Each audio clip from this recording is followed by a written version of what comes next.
Great day in the morning, Bravehearts, Urbanites, and Coach Mad Hatters. And welcome to the Coach Mad Hatters General Assembly and Clubhouse announcements for Wednesday, September 11th, 2019. I'm going to open up this session with this quote that I'm not sure who the author is, but it floats around our society quite often, so it would strike me odd if it's not already familiar to you. And it goes, anything that's easily accessible is questionable. Anything that's easily accessible is questionable.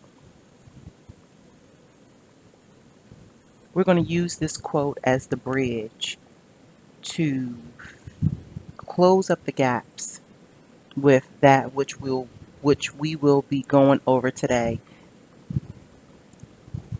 as our Mad Hatter's General Assembly.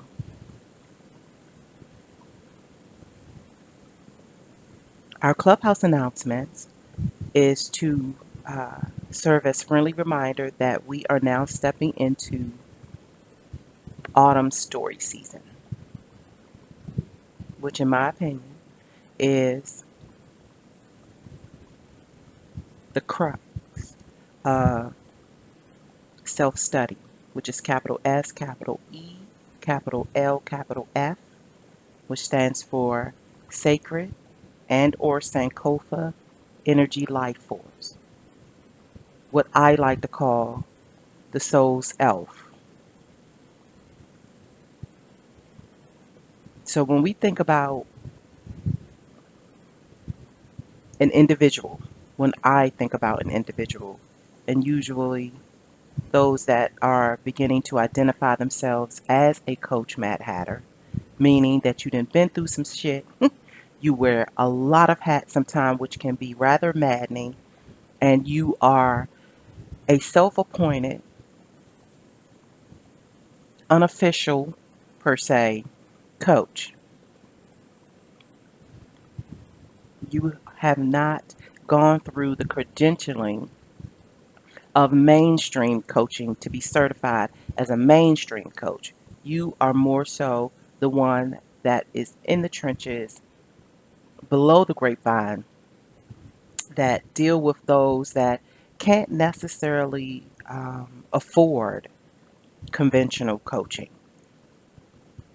And yet you have enough life on you and enough experience, and you've pondered enough, and you've taken note of enough trial and error to be able to offer up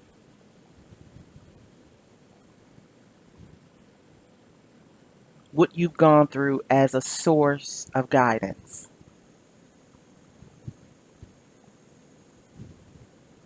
You find yourself in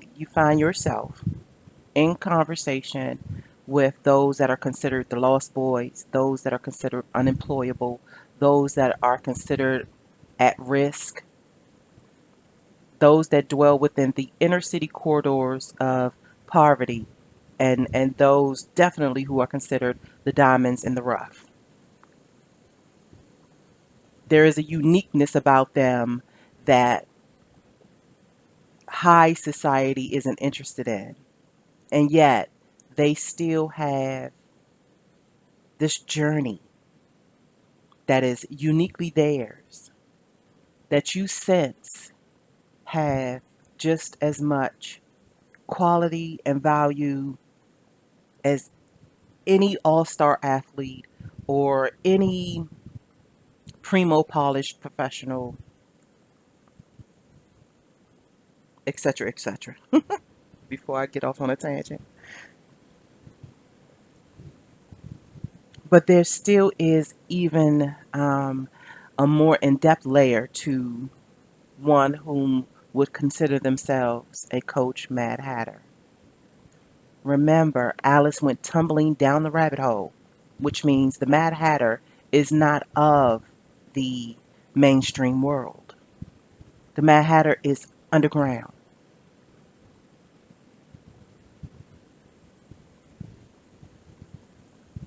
which means 9 times out of 10, If you identify with the archetype as of the Mad Hatter, you don't advertise yourself as a quote unquote coach or mentor.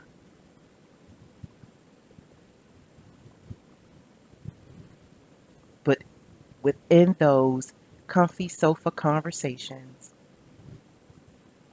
many will sit to speak with you. Many will seek you out so that they may gain knowledge because they know that you are in the midst of doing the work, researching and developing self, and you truly do care about that which you speak upon as guidance. You are very wise with your words. You don't contemplate the superficiality. You really do go deep. And this is a natural sense of self. This is a natural sense of being. So I have this thing where I say that most of the things that I will speak about on this channel, especially as it regards to the relationship with self, is like the difference between um, those who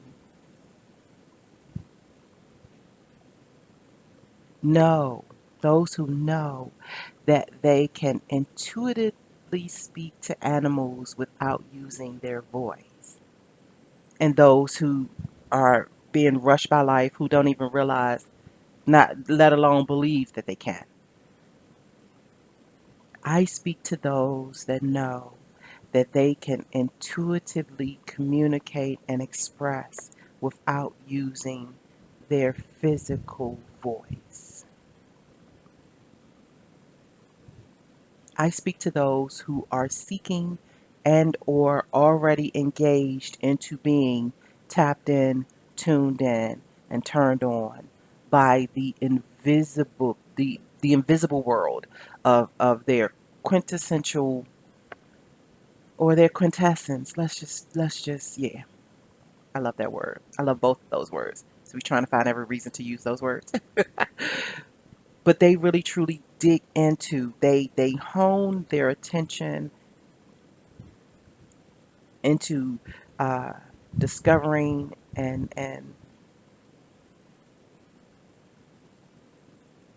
unraveling. So should I use that word? Incubating that thing called intuition, paying attention to those things, those infusions that are called energy in motion.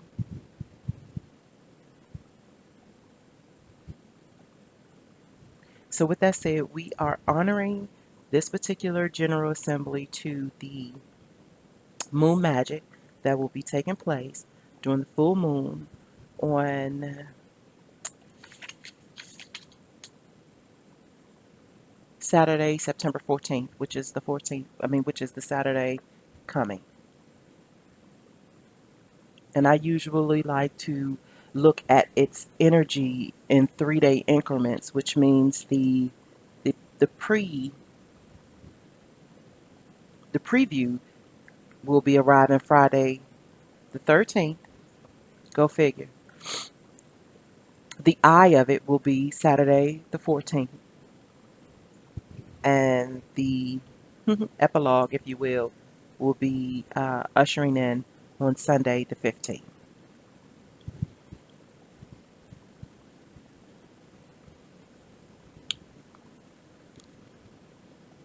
And I just got the notion to briefly unpack Friday the 13th because because story is so powerful and social conditioning is so powerful that many will believe that Friday the 13th has a lot to do with them and their quote unquote unluckiness, and they're all intertwined up in some spookism about what it really means. And if you go and just do a simple search on Friday the 13th, you will see that it had everything to do with the Knights of Templar and how because of their dealings, without me going too deep, because of their dealings, folks began to look at them as being a menace. And so on Friday the 13th, and I cannot quote the year, a mass majority of them were slaughtered. And so it became a very, very bloody day, and which is where the whole nuance of the horror film Friday the 13th.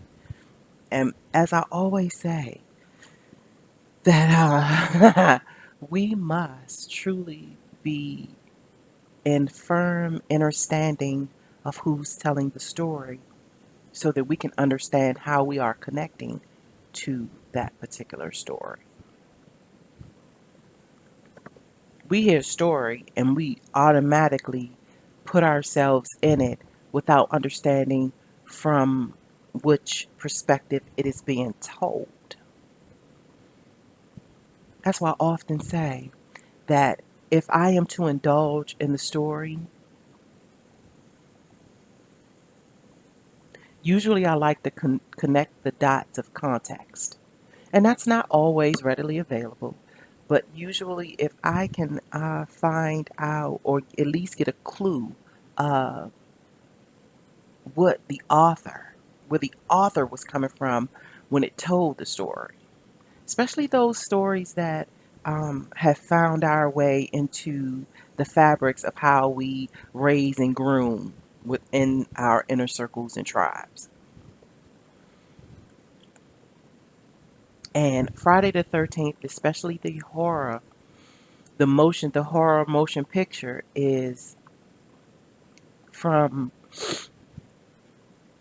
the standpoint of it being such a bloody day from the ancestors of the Knights of Templar. So you can go, those are some intellectual seeds that you can take and go and start doing your own research and development behind the horror of it all in conjunction with Friday the 13th. With that said, we're going to keep it moving. So the moon magic um, is all about intuition. It's all about emotional um, evolution. And so I've pulled a few, uh, what I'll say, I've pulled a few sources that I will share with you from a few of my astro professors, my astro artistic professors, which means they deal in the invisible. They are definitely Imagineers in my book, as well as within their own right from their life's work and their own research and development of them doing the work for them. They take very seriously their relationship with self. And even though they have not waved the banner to say that they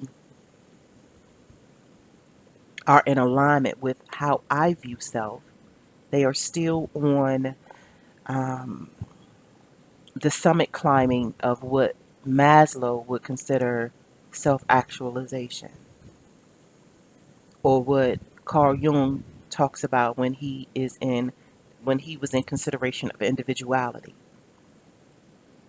So with that in mind, um, because it still feels, as I've said during the first series of our Comfy Sofa Conversations, is that those moments that feel not so nice, or those moments that really just truly just sting our asses, we are learning how to love differently, view differently, feel differently about certain things. And because our emotions, our emotional body has been thrown in the corner and massively ignored and disregarded, most of those moments when we do have to check in and check with self and engage such energies in motion. We're not very good at it. And trust me when I say I am one that is not very good at it.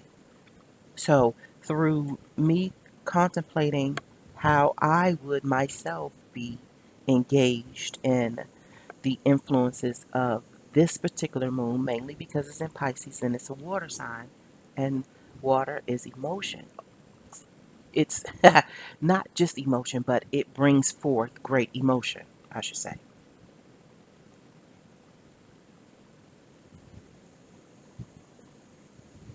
At the head, at the head of this General Assembly is the friendly reminder of the muses, all 9 of them, as well as the Mama Muse.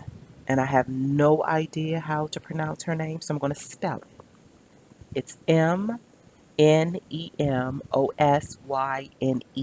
She's the mama of memory. And so I like to remember her as the mama of muses.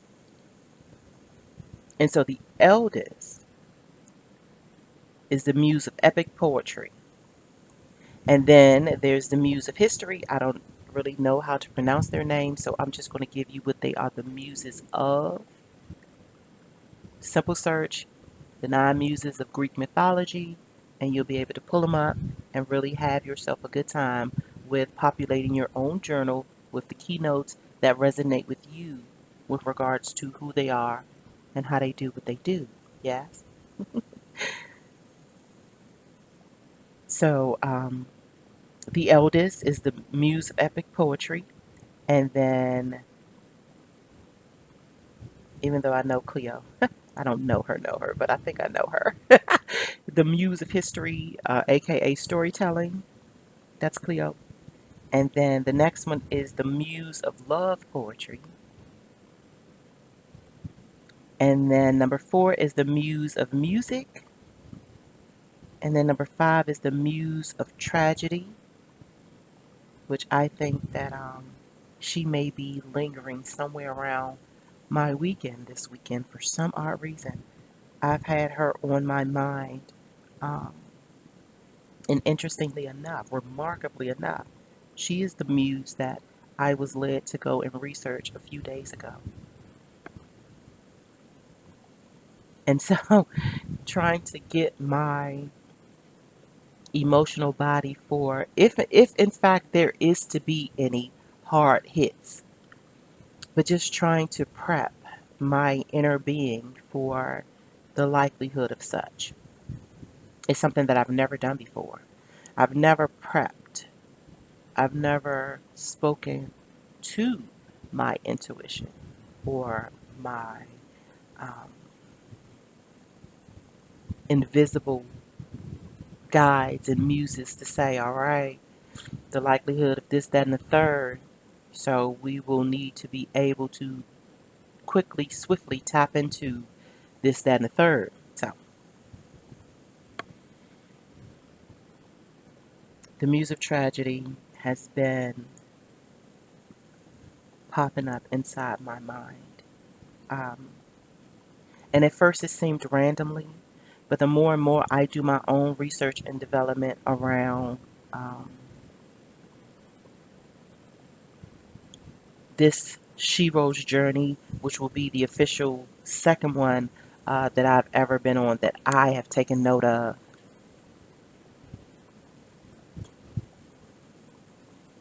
continues to pop up.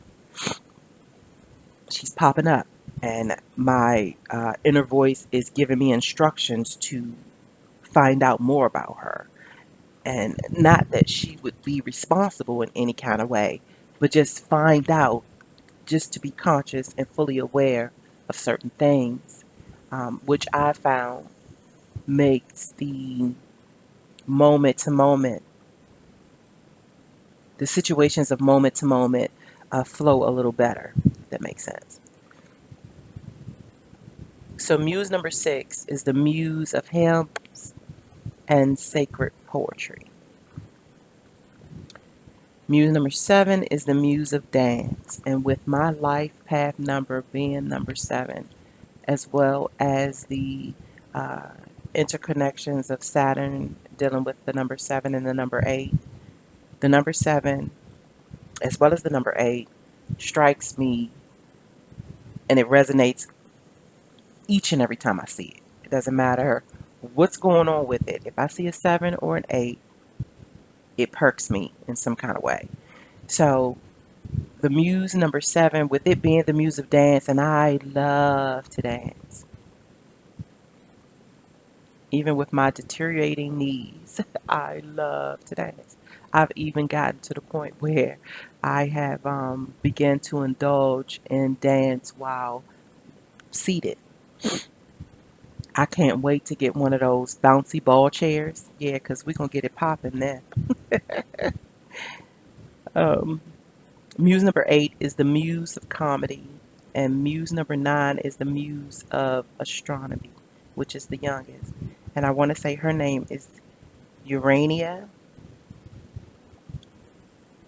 As of late, I've taken a real true interest in her. Seems like she's with me on a daily basis, guiding me through a better understanding and attracting me to what I would like to say is a portion of me and my ultimate natural self that I knew existed but had not officially been introduced to and began to cultivate an acquaintance with. So those are the 9 muses that I humbly offer up as the lighthouse for the upcoming weekend. And that taken in the notion that at any given moment, some, if not all, muses will be influencing um, our growth and guidance with engaging the new efforts to better understand certain emotions when they arrive and how they are in alignment and within sacred synchronicities, um, as we begin to just understand ourselves a little better and why we feel the way that we feel, or why we have been encountering certain things, or have been drawn to certain people and places, and hopefully a more primo awareness will greet you, will meet you and greet you, that will then again open up even more intimate and elaborate aha so that this journey called life, this existential journey, can give you a more stable,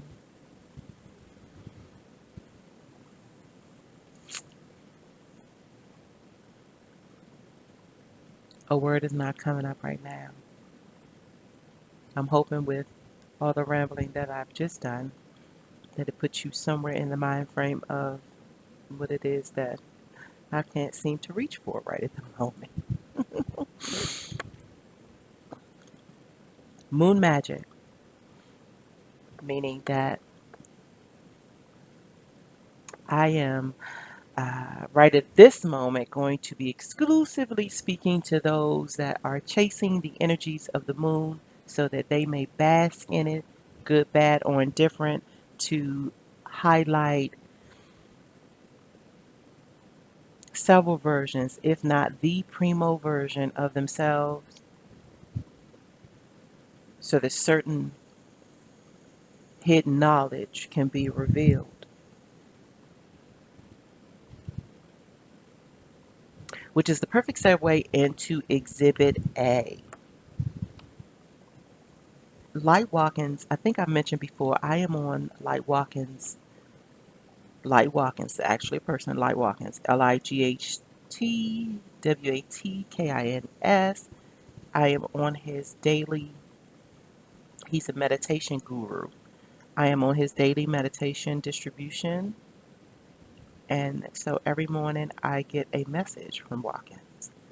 And I have three that I'm going to just briefly go through in honor of giving us some seeds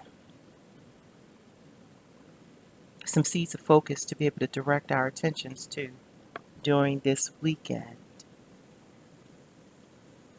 in honorarium of our moon magic, our engagement to our moon magic.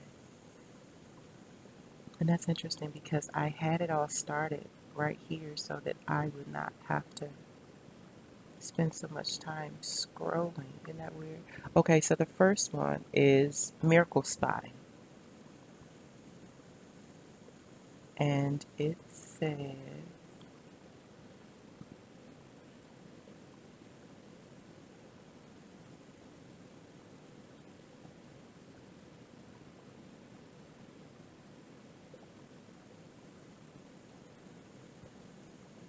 you have to see the miracles for there to be miracles. And that's a quote by Jandy Nelson. And then Light goes on to say, we can't force ourselves to see the miracle any more than we can force ourselves to see helium with the naked eye. Yet helium is the second most abundant element in the entire universe. What we can do, though, is find more gratitude in the moments of our life. The math is simple. The more gratitude we're able to be, the more grateful we're able to be, the more miracles we'll start to see. I thought that was pretty cool.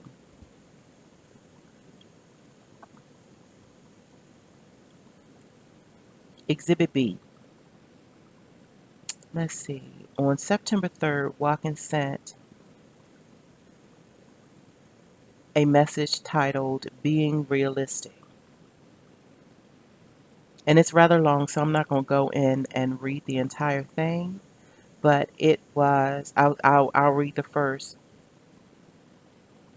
few, and then I'll go into my commentary.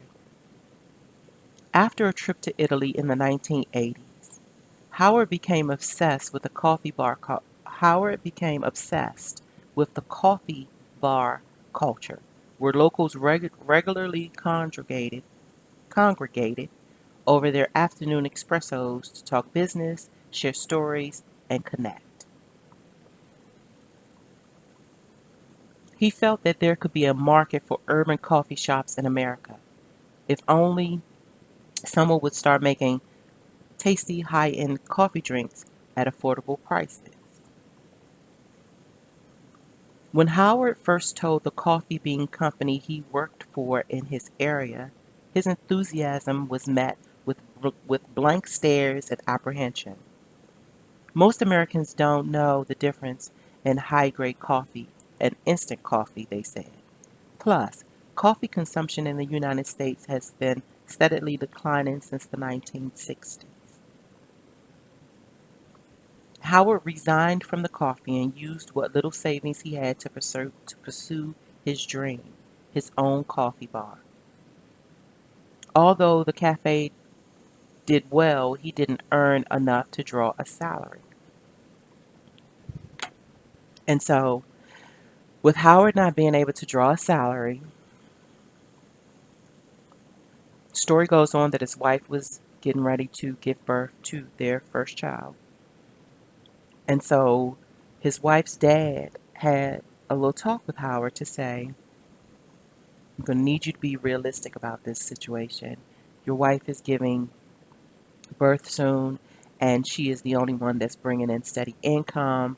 How are you going to proceed knowing that if things are tight now, they are really going to be tight once the newborn gets here? And so I need you to begin considering that you need to find a gig that's going to bring you an income that's going to regenerate income. And so this talk with Howard's father-in-law, he knew because he was already feeling some kind of way about the fact that the cafe was not bringing in any money.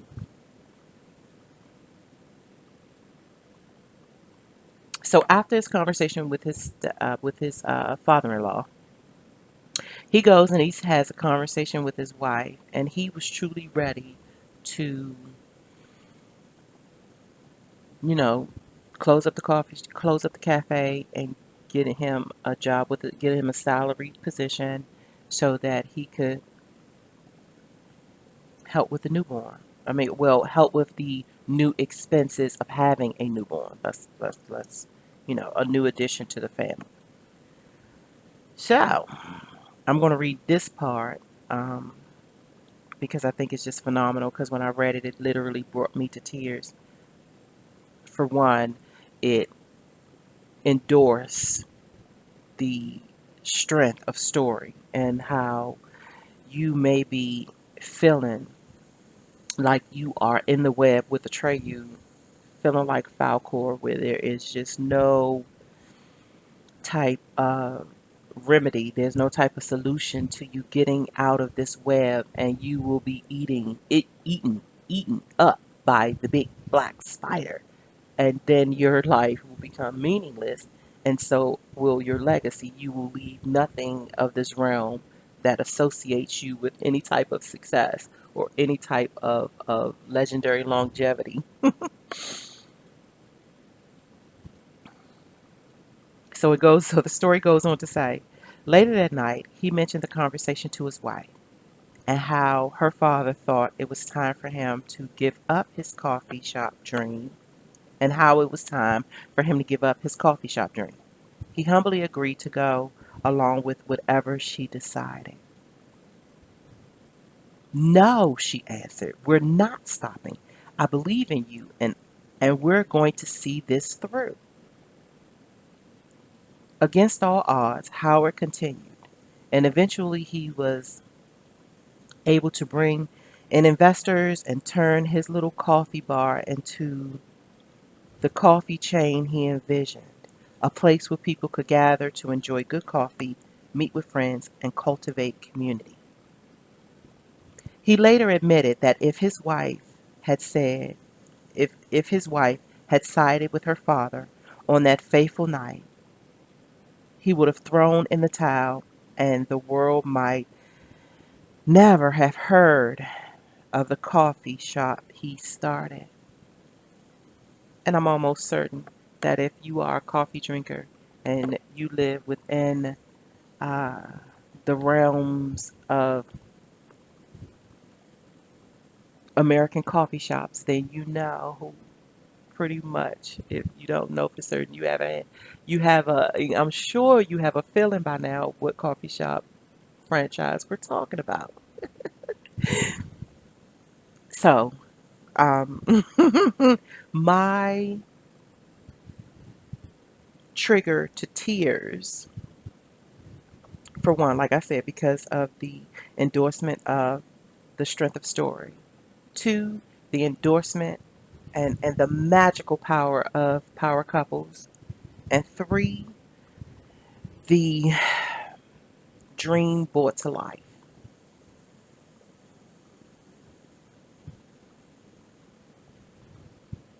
This thing called the hero or the shero's journey is not an easy task. It has never been advertised as an easy task. This journey to one's soul destiny is not an easy task. This journey to know thyself is not an easy task. This journey to cultivate one's imagination, aka imagineering, it is not an easy task. And if anyone tells you that, they're fooling you. If you're telling yourself that, then you not only are on a fool's journey, you're on a foolish journey. And there is a difference, especially now that I am researching and developing the treasures of tarot and gaining a true understanding of what the fool is. And I know that under the social conditionings of urban corridors, being considered a fool could be a dismissive and even a derogatory term, as we have been groomed to use it. Inside urban life, To be a fool is damn near a curse word. It is not. It has no type of endearment associated with it whatsoever. But on the flip side, and there are always two sides to coins, on the flip side of that coin, when you begin to research the treasures of tarot, you will see that to be a fool just means to be at the beginning and to go through the successions of gaining knowledge, gaining practice, ultimately gaining wisdom.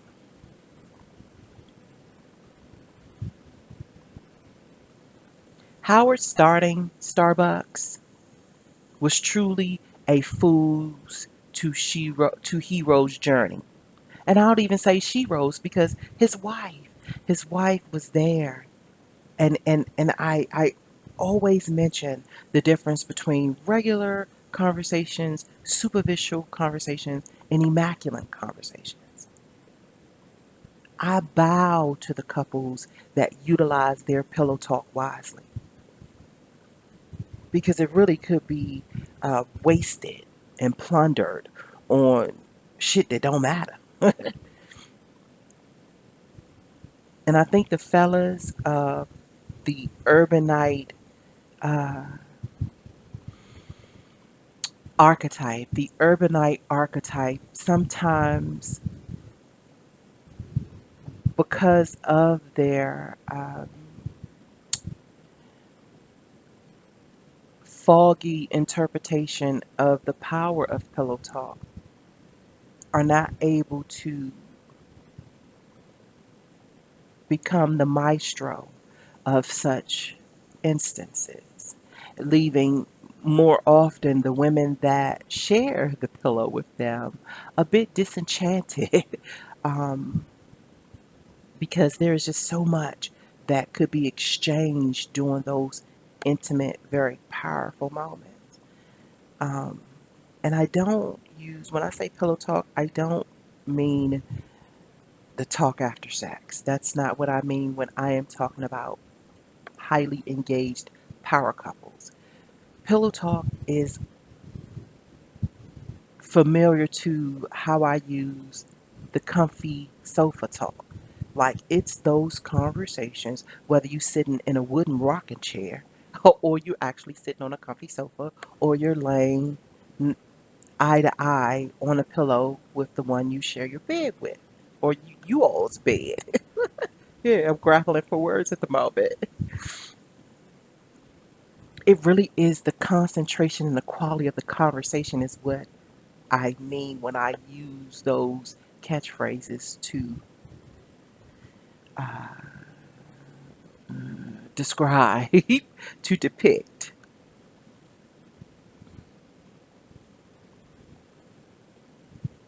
And yes, it triggered me to tears just to ponder the type of person that she is as his wife. To say, because I know so many wives would have been like, yeah, yeah, I'm with daddy. You need to, yeah, you need to hurry and go get your ass a job. That is such the mainstream norm. And so anyone that could find themselves given a totally opposite response like this one, no, we're not stopping. And she didn't say, no, you're not stopping. No, we're not stopping. We're going to see this thing through. And even the way that Light wrote it in this message, like her no was followed by an exclamation mark, meaning she passionately believed in this.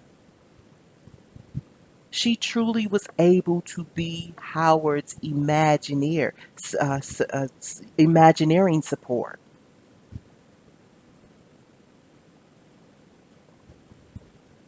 She truly was his advocate in what was not yet seen,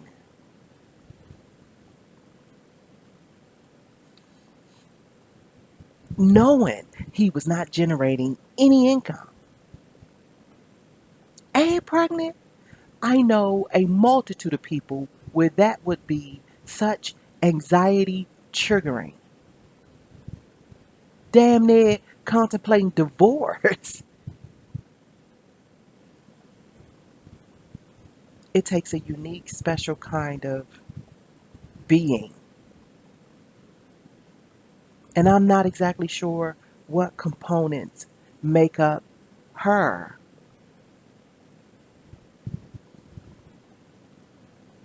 But I can just imagine. I can just imagine.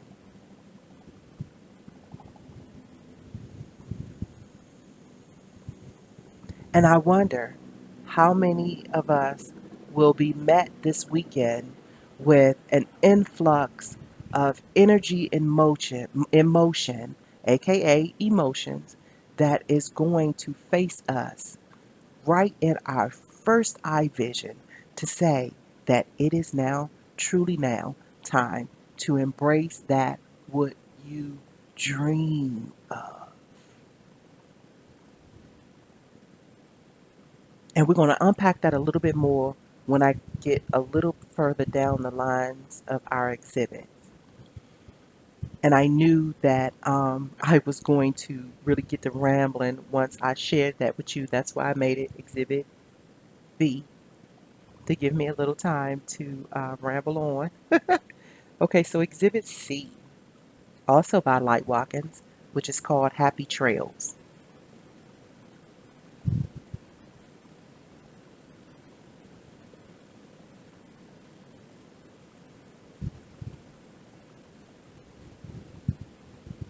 If I can find it. Just bear with me just a second.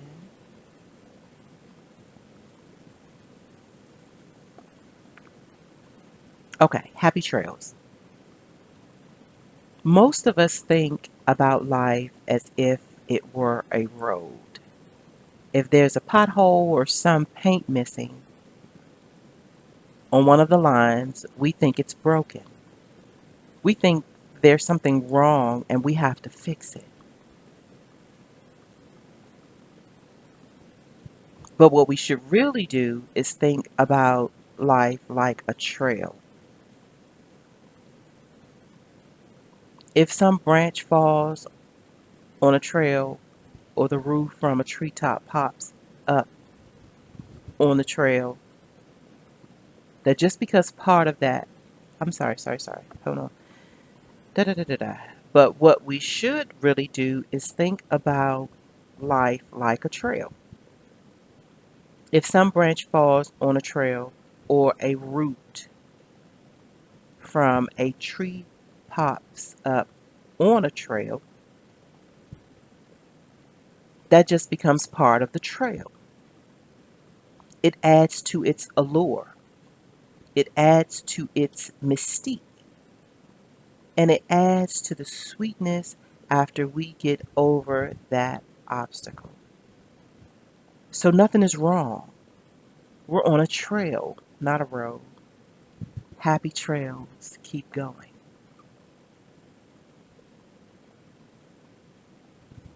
Autumn is the time for me. This is me now speaking. I've read.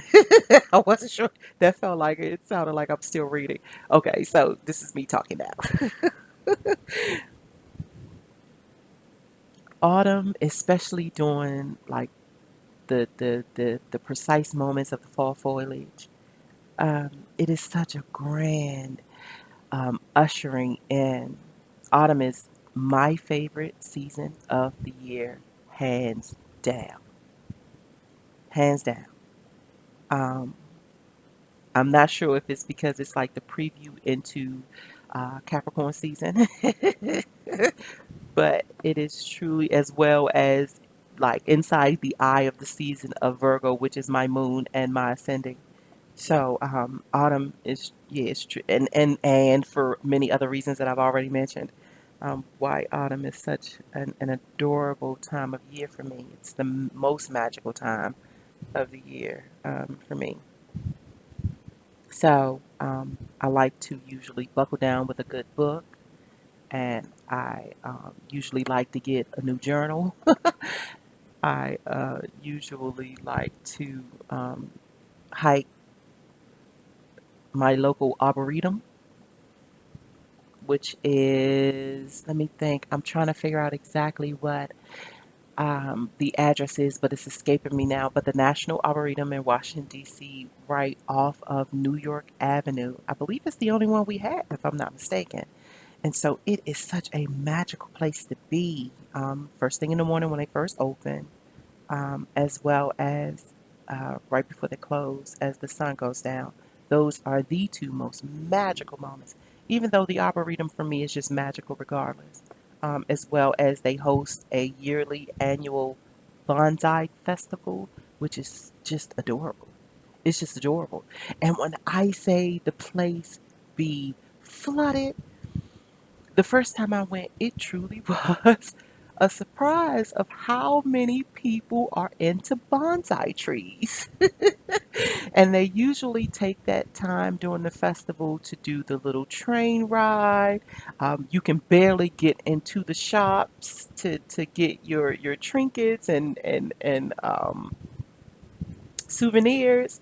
And the trails are just so during this time as well. Um,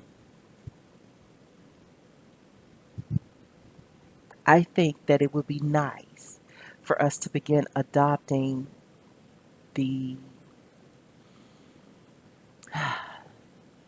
the and the word is escaping me yet again, but the envision of us walking the trail, hiking the trail, um, hiking towards the summit, whether it's an incline or mountainous or whatever it is, that we begin to adopt our um, our invisible journeys as it being more so a trail instead of a lane.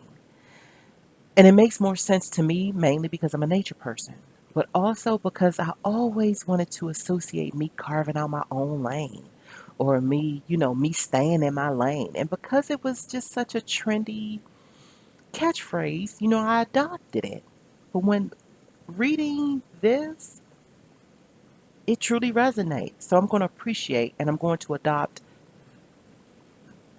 that as my my envisioned template of how I am traveling through this life's experience, emotionally and intellectually. It's a trail. It's a lot more enduring to me, mainly because of um, how I'd be traveling versus being in a vehicle speeding down it, missing whatever is on either side of me, in front of me, or behind me. Walking a trail, I can stop, I can feel, I can sense, I can close my eyes and just escape inside the energy of being engulfed in greenery. I can take my shoes off and truly become one with the earth. And so it just makes more sense for me to embrace it as a trail. So that is a wonderful, wonderful segue into the next exhibit. And it is a piece that is the introduction of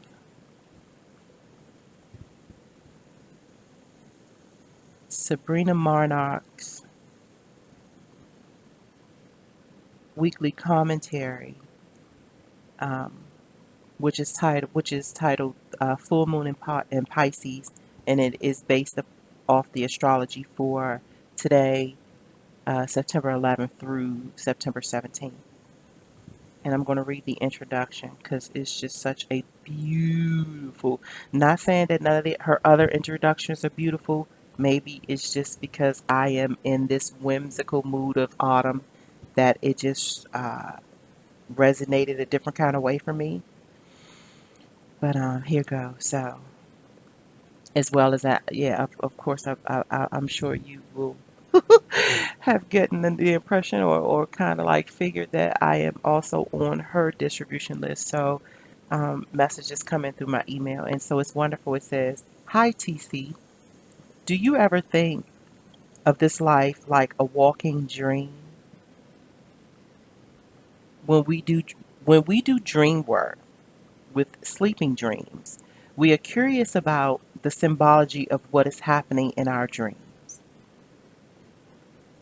If we have the same dream over and over again, or encounter monsters, or try to understand why and perhaps what different choices in the dream, I'm sorry, I might be going too fast. If we have the same dream over and over again,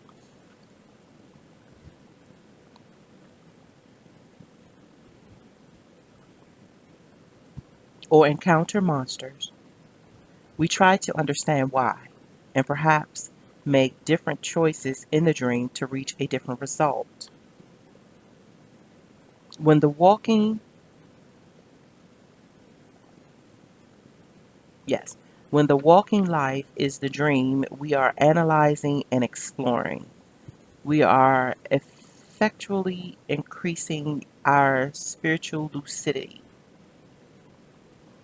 The world is awake and alive with meaning, and we begin to notice the power of our own consciousness to shift the appearances in the dream. The Pisces mysteries guide us through the path of spiritual awakening in life, which is no way a clear cut or linear path. Like the dream, appearances morph and are not always what they seem. No one is spared this process, regardless of if they are choosing to be on a spiritual path or not. We all have the capacity to be confused and to access clarity. I swear that dog bark about to get on my nerve. The choice we do have is how curious we are about the truth and how willing we are to make changes that reflect a deeper alignment with our soul and our connection to the universe around us. For background, for this week's mutable heavy astrology, it may be useful to understand what mutable signs have in common. Gemini, Virgo, Sagittarius, and Pisces are mutable signs, and they represent the transitions from one season to another. The mutable signs always follow fixed signs: Taurus, Leo, Scorpio, and Aquarius. And the mutable work to break apart and loosen up whatever was solidly formed in the fixed signs. The fixed signs have qualities of endurance, focus, tenacity, and manifestation. Mutable signs relate to agility, open-mindedness, and shiftiness. We tend to experience the joy of mutable energy when we see the world in a new way, when we try something new, or when we receive information that shifts our perspectives. But mutable energy can also be challenging as it relates to confusion. It is as though we are playing a game of musical chairs and we're not sure where we're going to land. When the transits are heavy in mutable energy, it is easy to shake up old routines and access visionary thinking, but harder to steady the compass arrow to point in just one direction. Lately, building up to this full moon in Pisces, it may feel as though you are having trouble making up your mind and your dreams are changing as quickly as the wind. When things are up in the air like this, they will eventually come down. But how will you relate to this moment of vast possibility and openness first?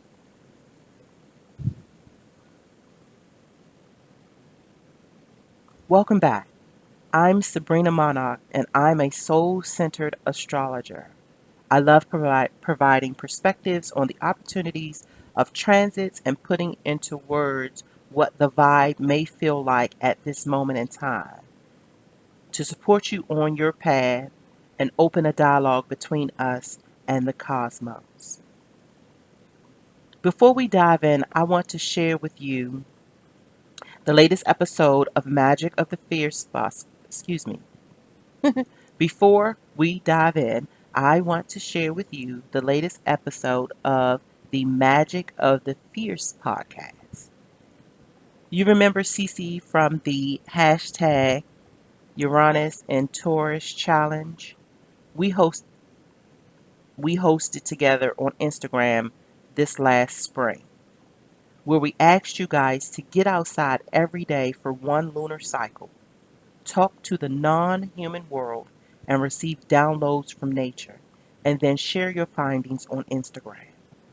We got a lot of voices to show up, and often it was people who weren't used to broadcasting their spiritual insights from nature into the internet. I loved hearing from some of you. I loved hearing from some of you how you started thinking of trees differently because of the posts that you were seeing.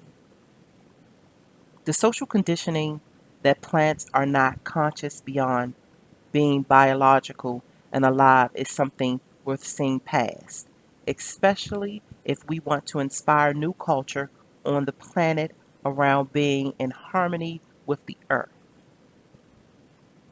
We talk about deepening a connection with the natural world through plant communication in this episode. Cece is so beautifully walking her truth in this life and is a pollinator, someone who helps make connections. She is a Gemini after all. If you listen to this episode and stay connected with her work, you may find yourself making new connections with the non human world around you. Find her on at abundant underscore law on Instagram. You can listen to the podcast on your web browser here, or you can tune in to, or wherever you tune into podcasts. And I will definitely drop the link to that specific podcast in the keynotes of this recording so that you may take a listen and treat yourself to a newer perspective if you are not already within this realm as we prepare not only for the new moon in Pisces, but as well as for autumn season and our self-study story summits that we are already in the midst of. Um, I also want to take this moment before we close out to invite you to be one of the pilots in the Coach Mad Hatter's commemorative pilot run for the Self Study Story Summit, as well as our first coaching Concord, our coaching certification Concord. I was about to say I'm missing a word there. Both of these learning experiences are trial runs. The official season does not start until October, but we are taking in pilots, uh, aka review boards, review panelists to try it out, kick the tires, see how it feels. It is a portion of investigative astrology as well as relationship with self, research and development, as well as identifying where, if and where you are inside your own unique travels of the hero's or the shero's journey. I am right now working on a rundown for the entire course that will give a little bit more detail of what you can expect if in fact you do decide to enlist as a pilot, or if you decide come October that you want to become an official scholar. You'll have some insight on exactly what is involved in the course. Also, before I close out, I want to also make point that I will, excuse me, I will be doing an official reading of the prologue of the book Wild by Cheryl Strayed. And I believe that's the way you pronounce her last name. um, Strayed. The film Wild is based on this book. So either way, oh my gosh, and I can see her face, but the main character. Okay, I'm not even getting ready to tumble down that rabbit hole. Oh, I'm not prepared. So I'm going. I'm going to close out this segment with this reading. Oh, to say that autumn officially ushers in September 22nd, and that I believe I said already that the full moon in Pisces is September 14th. And from numerologysign.com, I'm going to read this that I tweaked a little bit, just kind of rearranged it a little bit, but I'm going to read it. Emotions may be quite big, as water signs tend to already carry within them greater emotional attunement, which means bringing into harmony, than any other element. And it will be important that we don't overly react, allow overwhelm to drown us, or try to run away or numb our emotions. It's rather imperative that we align our inquiries upon these feelings that arrive and engage them with a gentle, compassionate, and kind contemplation. And as I mentioned before, I don't want to like increase the rah rah and rally up um, anxiety with the notion that this full moon may be ushering in emotions that like will just drown us and drag us through the gravel. But I would like to offer up the friendly uh, advisory that it would be nice to at least be aware of the likelihood of such and begin to speak into existence, or at least speak in preparation to our invisible muses, that in the likelihood of such ushering in, that we be prepared to face off with it and not do as I just read, which is overreact, allow overwhelm to drown us, try to run away or numb them.